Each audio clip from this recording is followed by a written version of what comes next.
पट्टामुंडई पौर परिषद अंतर्गत बक्तारपुर नोडाल उपरा स्कूल शिक्षक बदली प्रतिवाद आज स्कूल सम्मुख में छात्र अभिभावक और स्कूल कमिटर सदस्य माने धारणा देथिले। एही स्कूल रे शिशु बाटिका ठारू सप्तम श्रेणी पर्यंत 8टी श्रेणी रही। 8टी श्रेणी रे प्राय 240 जन छात्र छात्री अध्ययन करुछंती।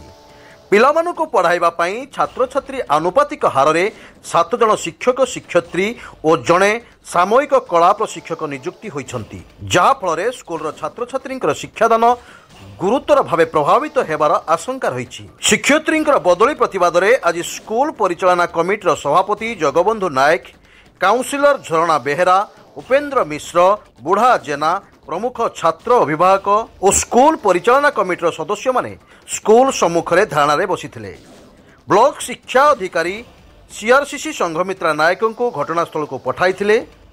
सीआरसीसी श्रीमती नायक पट्टामुंडईर ब्लॉक शिक्षा अधिकारी को समस्त विषय अवगत कराइछंती। से स्कूल और छात्र छात्री हित दृष्टि आवश्यक पदक्षेप ग्रहण करिवे बोली प्रतिश्रुति देवा परे धारणा प्रतिहत होइथिला।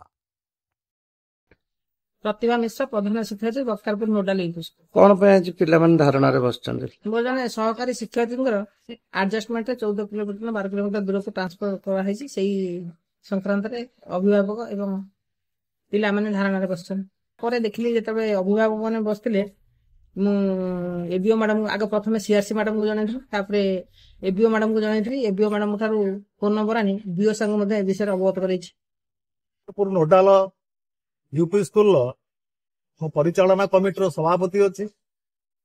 आम विद्यालय 230 पिला पढ़ुंट पाखापाख 7-8 खंड गाँव पिला निर्भर करुँच। ये गोटे क्लस्टर स्तरीय स्कूल क्लस्टर स्कूल एवं ये मात्र आवश्यक टीचर ठारू कम अच्छा भर जड़े शिक्षक को आम शुणा पाइलु 2 दिन भितर ट्रांसफर कर दी। तेणु आम तार प्रतिवाद करी आगामी पिलांकर भविष्य को कारण परीक्षा पाखे आसिलानी से दाबी जनाऊँ जे आम स्कूल कौन शिक्षक को एवं निया न जाए। से दाबी आम आज समस्त अभिभावक माने परिचालना कमिटीर सदस्य माने एवं छात्र छात्री माने ये समस्त समवेत विरोध करी जन उपयुक्त न्याय प्रदान आमको हानि। पट्टामुंडई जुबेश नायक रिपोर्ट स्वतंत्र ओडिशा लाइव।